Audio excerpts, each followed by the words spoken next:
Hey Max Part, kamusta kayo? At sa vlog po natin ngayon, Max Part, pag-uusapan po natin mga tips para mahalin ka ng tunay ng isang lalaki.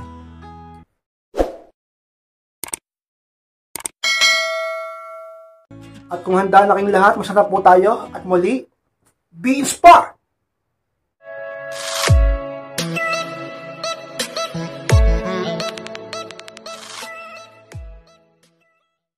At ang unang tips para mahalin ka ng tunay ng isang lalaki, magpadala minsan ng mga sweet message. Yan ang unang tips ko sa inyo, Max Part. Alam nyo, isa sa mga talagang pinaka na-obserbahan ko at napansin ko, sa pagdaan ng panahon kahit noon pa, talaga naman, ang isa mas lalong nagpapa-inlove at mas lalong nagpapatamis sa dalawang taong nagmamahalan sa isang relasyon ay mga matatamis na mensahe. Sweet message. Di ba dati sa text-text lang? Wala pang chat, wala pang Facebook. Keypad pa nga lang diba? Pag nagdiligawan or nagmamahalan, nagpapadala ng mga sweet message. Ganyan yan ang uso ng araw Kahit ngayon, ka-inspired, subukan mo yan. Huwag kang makornihan at huwag kang mahiya. Gawin mo yan, tandaan mo yan. Maghanap ka sa Google o saan man na sa sarili mong kaisipan, mga sweet message na pwede mong isend sa lalaking mahal mo, sa mister mo, o sa boyfriend mo, upang siya ay mas lalong maswitan sa'yo at upang siya ay mas lalong magmahal ng tunay sa'yo dahil napaka-thoughtful mo at napaka-sweet mo sa kanya, ka-inspire.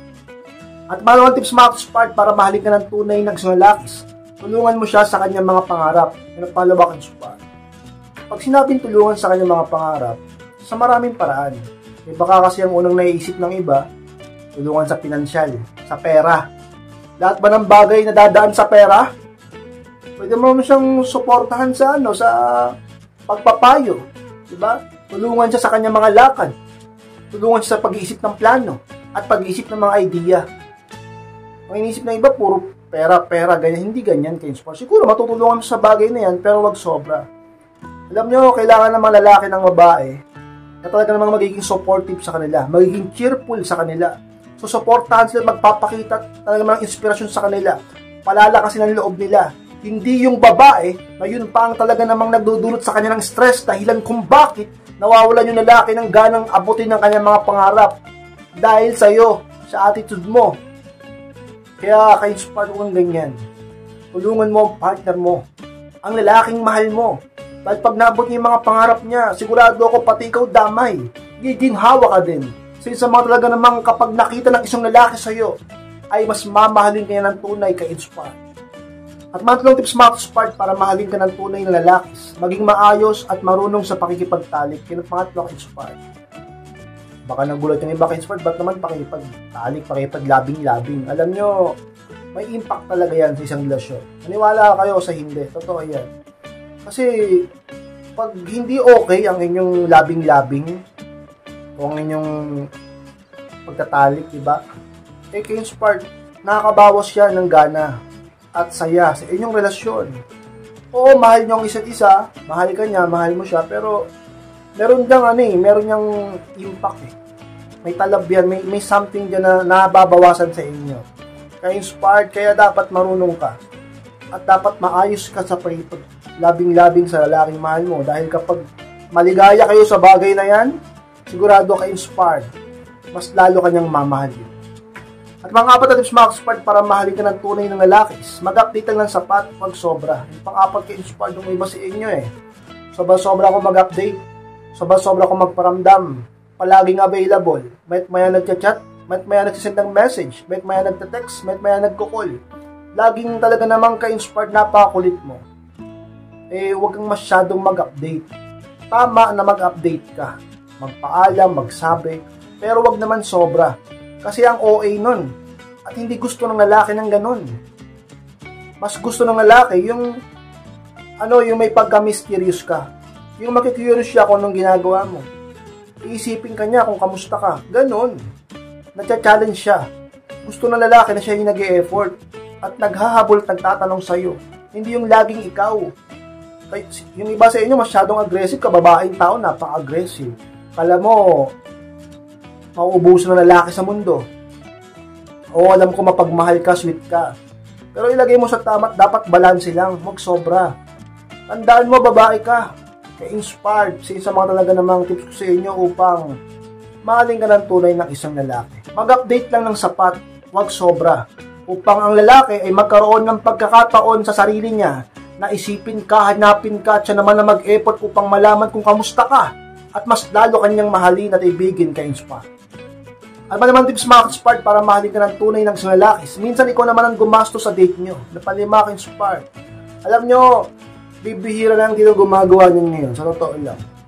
Kaya napakaswerte ng mga lalaki na yung girlfriend nila o misis nila ay may pagkukusa at may concern sa kanila.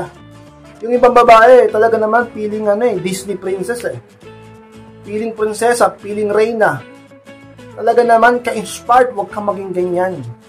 Dapat matuto ka maging concern sa partner mo. Isipin mo ang kalagayan niya. Isipin mo kung may pang-budget pa ba siya. Baka mamaya inubos niya na sa date niyo, wala siyang pamasahe pa uwi, wala siyang panggas pa uwi. Ayaw niya lang mapahiya sa'yo. Matuto ka maging considerate, makiramdam, maging caring. Talaga naman ka-inspired. Mas lalo kang mamahalin at iibigin ng isang lalaki kapag kaganyan ka. Paminsan-minsan kapag lumalabas kayo o may mga bagay kayong talaga namang pagkikitaan o gagawin, dapat minsan ikaw naman ang gumastos. Kaya inspired, wala akong problema dyan, sabi ng iba. Sabi ng mga nasa LDR. Long distance relationship. Oo nga naman, magkalayo kayo. Pero syempre, di ba, sa anumang paraan, nagkakagastusan din. Like kapag may papadala siya, may surprise, di ba, mga ganyan. Minsan, ikaw naman ang magpadala ng sorpresa, ikaw naman magpadala ng gift, hindi yung siya lang lagi nagre-regalo sa'yo. Huwag naman makapal masyado ang mukha ka-inspired. Oo, babae ka. Pero tandaan mo, parte ka ng relasyon, partner kayo. Yung iba masyado talagang pilingera Oo, maganda ka. Pero tandaan mo, nakipagrelasyon ka. Sa isang relasyon, bigayan yan, give and take. Hindi yung ikaw lang ang kubra ng kubra, at para bang wala kang pakiramdam sa sitwasyon ng partner mo. Mas lalo kanyang magugustuhan, mas lalo kanyang iibigin, mas lalo kanyang papahalagan, at mas lalo kanyang mamahal ng tunay at tapat. Kapag nakita niyang mas karapat, dapat kang ka-inspired bigyan at talagang mahalin dahil ganyan ka. Iniisip mo ang bagay na yan. Paminsan-minsan ikaw naman ang gumagastos para sa kanya, para sa inyo ka-inspired. At mga tips mga ka-inspired para mahalin ka ng tunay na lalaki, dapat makuha mo rin ang tiwala niya na pang-an ka-inspired. Bakit naman gano'n ka-inspired? Mas lalo niya ba akong mamahalin ng tunay o mamahalin niya ako ng tunay kapag nakuha ko ang tiwala niya? Totoo yan ka-inspired. Mahirap mahalin ng tunay ang isang tao kapag ito'y hindi mo pinagkakatiwalaan ng lubos. Ganyan yan ang totoo. Pero pag nakuha mo ang tiwala ng lalaki, ng boyfriend mo, ng mister mo, ng lalaking mahal mo, nakuha mo tiwala niya, pinagkatiwalaan ka niya, nagtitiwala sa inyo boss, mamahalin ka niyan. Kasi papasok ang paggalang, respeto, pagpapahalaga, dahil pinagkakatiwalaan ka niya. Kaya kayo, kung pinagkakatiwalaan kayo ng partner niyo, huwag niyong sasayangin. Huwag niyong yuyukutin, huwag niyong bibiguin, huwag niyong talaga namang ka-inspired sisirain. Ingatan mo ang tiwala ng partner mo sa iyo. At talaga namang pahalagahan mo ito. Sapagkat ang tiwala kapag nawala o nayukot o nasayang, talaga namang ka-inspired, hindi mo na may babalik yan. Kahit ano pang effort ang gawin mo, natandaan niya na yan. Counted na yan. Sabi nga nila, madaling magpatawad, mahirap makalimot. Maaring na napatawad ka niya. Nagkaayos kayong muli. Pero yung ginawa mo, nasa alaala niya na yan. Nasa isipan niya na yan, nasa karanasan niyo na yan, at talaga namang ka-inspired, hindi niya na malilimutan yan. Kaya umayos ka sa isang mga sikreto upang mas lalo kang mahalin ng lalaki, at mas lalo kanyang pahalagahan. Talaga namang kunin mo ang tiwala niya, at ingatan mo ito. At itong tips mga ka-inspired para mahalin ka ng tunay ng lalaki, maging understanding at huwag masyadong mahigpit, and mapito ka-inspired. Alam niyo mga ka-inspired, sa pinaka talaga namang sikreto, upang ang isang lalaki ay mahulog ang loob sa iyo. Dapat maging maunawain ka. Kasi sa pinaka-hinahanap-hanap naming makalakihan sa isang babae, talaga naman ang pagiging maunawain o understanding. At huwag kang masyadong mahigpit. Bigyan mo siya ng pagkakataon sa mga bagay-bagay. Bigyan mo siya ng sapat na kalayaan. Diba? Huwag kang masyadong mahigpit. Dahil kapag masyado ka mahigpit, matotoxican yan sa'yo. Masasakal yan. At hindi mo magugustuhan ang resulta pagka ganyan, iiwang ka niyan. Maaaring makipaghiwalayan o ipagpalit ka sa iba. O baka maaaring siya ay makapagsinungaling sa'yo dahil masyado kang mahigpit. Matuto kang umunawa at magbigay at magtiwala. Ka-inspire. Yan ang mga sikreto tips ko sa inyo. Upang ang isang lalaki ay tiyak at lubos na mahalin ka ng tunay, ka-inspire. Sa mga spalang parang salamat po mga ka-inspire sa pagtapos ng vlog nito. Tapos nyo pong kalimutan na mag-like, comment. So na rin po upang makatulong din po tayo sa iba. At sa mga di ba subscribe na po mga ka-inspire at click ko na rin po notification bell upang maging update kayo pag may bago po akong upload. Sa mga gusto magpa-coaching or magpa-advise, pakimayos na po ako sa kanyang Facebook ay may profile picture ko. At pakichat lang po ako. Ako mismo magre-reply sa inyo. Maraming salamat mga ka-inspired. Mag-ingat kayong lahat. Mahal ko po kayo. At muli, be inspired!